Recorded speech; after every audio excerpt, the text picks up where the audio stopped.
Balas dendam. Bab 261. Dasar bajingan. Entah berapa banyak obat yang dimasukkan ke dalam gelas ini. Sudah begitu lama, efek obatnya tidak berkurang sedikit pun. Mata Yos sudah memerah. Dia masih bisa melanjutkannya, tetapi badan wanita itu pasti tidak sanggup lagi.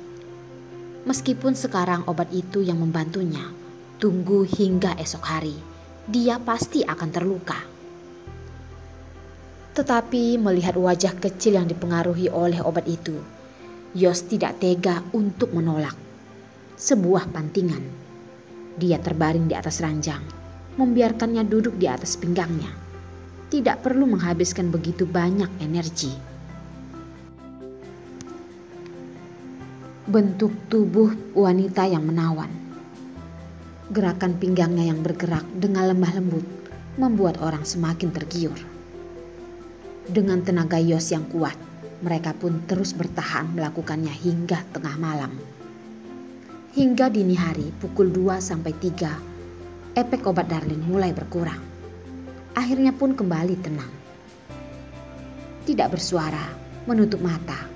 Air mata masih tergantung di sela bulu matanya. Yos yang kelihatannya sangat lelah memeluknya ke dalam pelukannya dan tidak langsung tidur.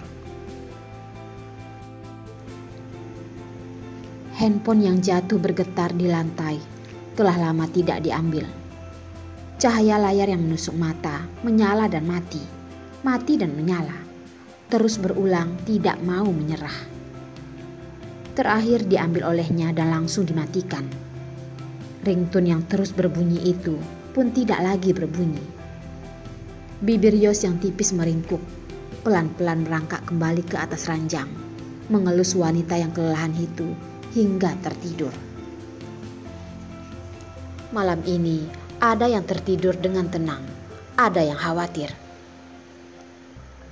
Hendrik mengambil handphone yang mengirimkan pemberitahuan telepon dimatikan, segera mengecek lemari baju dan ditangkap oleh sebuah tangan kecil. "Paman Hendrik, ibu kapan pulang?" tanya Derek sambil mengucap mata besarnya dengan gaya ingin tidur. Hendrik melihat sekilas jam di handphonenya. Ternyata tanpa sadar, sekarang sudah tengah malam.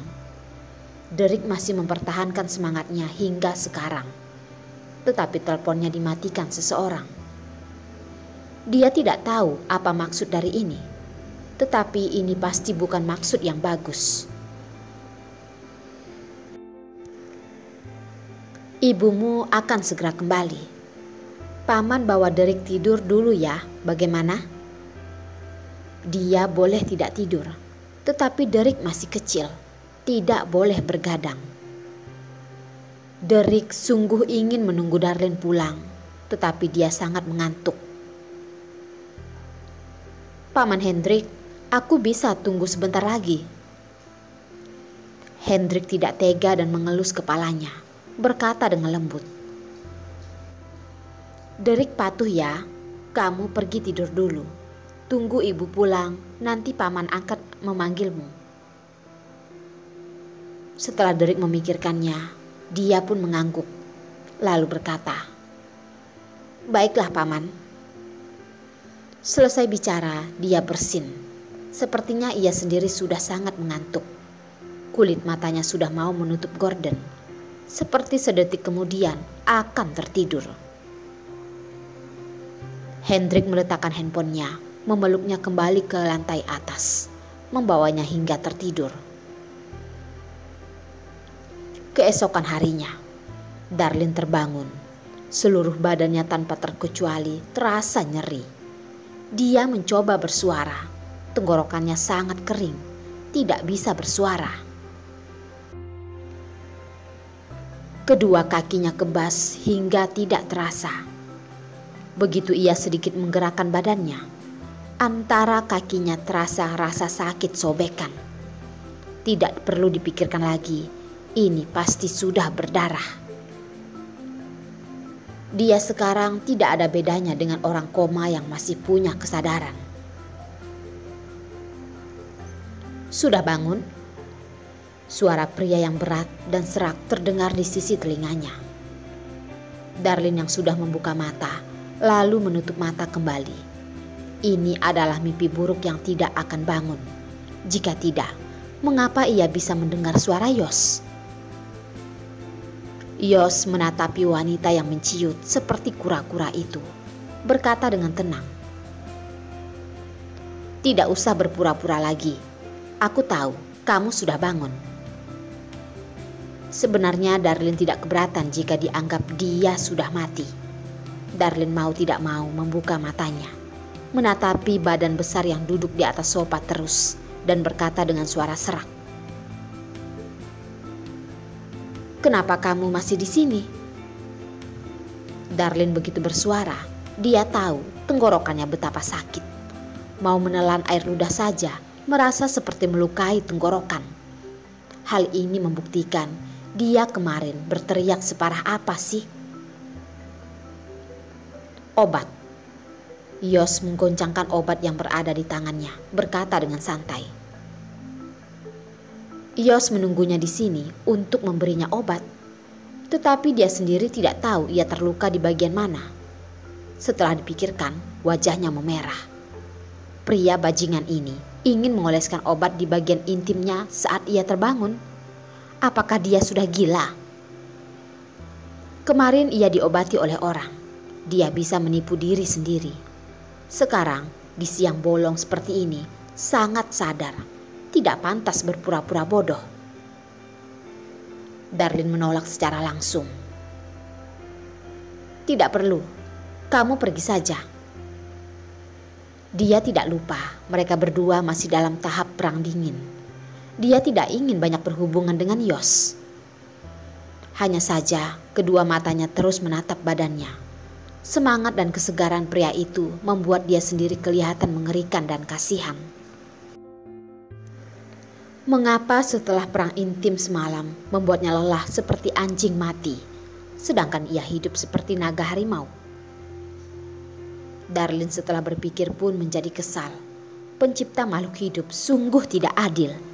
Apalagi orang yang mengeluarkan tenaga itu bukanlah dia. Kenapa? Setelah memanfaatkanku, mau mengusirku pergi? Yos tetap dengan gayanya yang malas.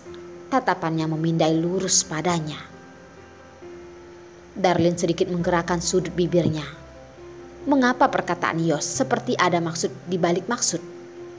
Darlin seperti pria yang sesuka hati. Sedangkan Yos seperti wanita yang kasihan. Pemikiran buruk apa ini? Dia menggerakkan jari tangannya.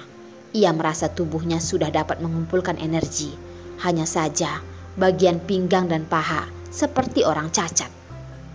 Bagian tubuh lainnya dapat bergerak seperti biasa.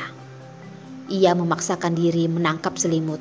Untuk duduk saja sudah sesak napas. Di lantai terbaring beberapa lembar kain sobekan. Melihat warnanya seperti bahan pakaian yang ia pakai kemarin malam. Di sudut jauh sana ada kemeja putih dan jas hitam. Dan selembar celana dalam. Tetapi pria di depannya ini yang berpakaian jas dan sepatu TOEFL ini berasal dari mana? Baju di badannya didapatkan dari mana? Darlin merasa otaknya sedikit lelet. Dia sering melarikan topik. Begitu buka mulut terdengar suara serak orang tua. Kamu mau bagaimana? Tanda tangan. Pengacara sering bermain dengan hal-hal nyata. Yos mengambil kertas di atas meja, lalu dilemparkan ke dalam pelukan Darlin. Darlin kebingungan. Ia pun mengambil setumpuk kertas A4 itu. Semakin dilihat, ekspresi wajahnya memburuk. Ketika baca hingga akhir, matanya pun mulai membarakan api. Jika bukan karena ia tidak punya tenaga untuk berbaring, dia bisa melompat untuk bertaruh dengan Yos. Jari tangan kecil putihnya terus menusuk kertas itu. Ingin menusuknya hingga bolong. Apakah kamu sudah gila? Apa maksudnya memaksa Yos untuk melakukan hal yang memalukan dan harus bertanggung jawab atas itu? Jangka waktunya adalah 5 tahun. Di dunia ini tidak lagi ada keadilan. Yos bukan gila, melainkan sakit kejiwaan. Beberapa hari yang lalu mengatakannya sesuka hati. Sekarang malah menyuruhnya menandatangani perjanjian. Sebenarnya, siapa sedang menampar siapa? Yos tidak memperdulikan kemarahan dalam tatapannya. Dia dengan tenang mengeluarkan handphone dari kantong bajunya, menekan beberapa tombol. Terdengar suara rintihan yang terputus-putus yang bisa membuat hati berdegup dan wajah memerah. Kamar yang tenang, hanya tersisa suara yang tidak-tidak. Dan ini membuat wajah Darlin malu hingga hampir berdarah. Hingga terdengar suara rintihan yang tidak tertahankan lagi. Yos, cukup. Dalam keadaan yang tidak diduga, dia masih bisa merekam suaranya.